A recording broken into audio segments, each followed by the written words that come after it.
In this video, we're going to show you how to replace a faulty encoder reader. You may need to replace this if your wheel makes either of these two sounds.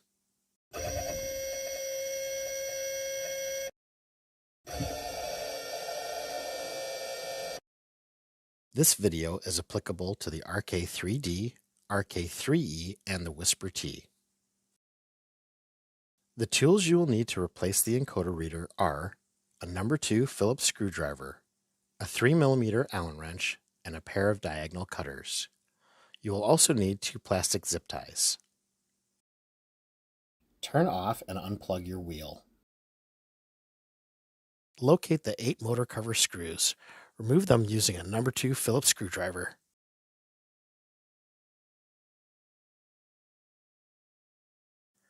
Next, we are going to locate where the encoder reader is.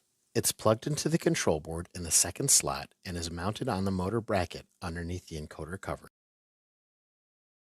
Using the 3mm Allen wrench, unscrew the 4 socket head cap screws that mount the box to the bracket. Very carefully lift the box straight up or out to be sure it does not hit the encoder foil inside. This is the encoder foil. It is very fragile, so make sure not to touch it or bend it, as it will render it unusable. The encoder reader fits between the encoder foil and, like the name implies, reads the encoder foil. This is the part we need to remove and replace. To do so, remove the 2 set screws that mount the encoder reader to the bracket. Then use the diagonal cutters to cut the zip ties that lock it into place on the bracket.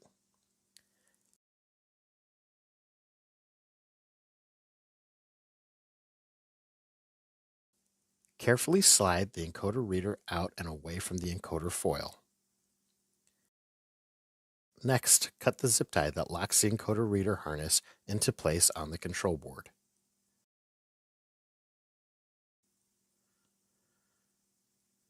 Lastly, squeezing the 2 tabs on either end of the plug, pull out the encoder reader from the control board.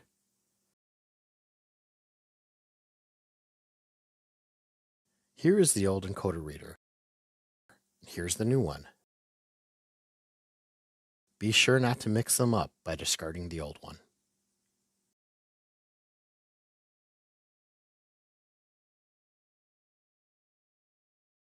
To install the new encoder reader, place it on the deck of the bracket and carefully slide it in between the encoder foil.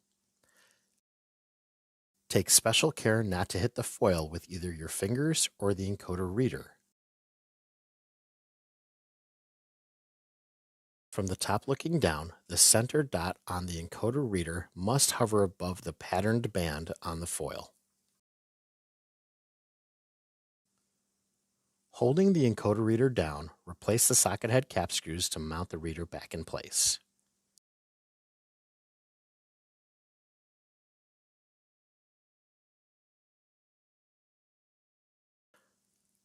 Plug the encoder reader into the control board. Notice that the plug is keyed, so it can only go in its specific spot on the control board and its specific orientation. Plug the wheel back in and turn it on. Now press the foot pedal to test that the new encoder reader works. You will know if it's working properly if your wheel is spinning evenly and quietly.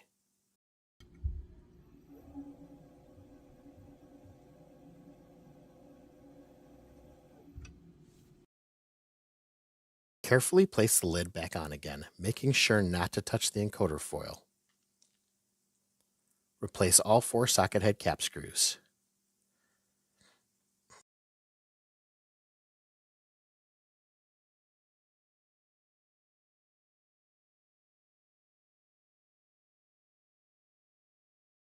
Use a zip tie to secure the harness in place on both the motor bracket as well as on the control board, while also capturing the green ground wire.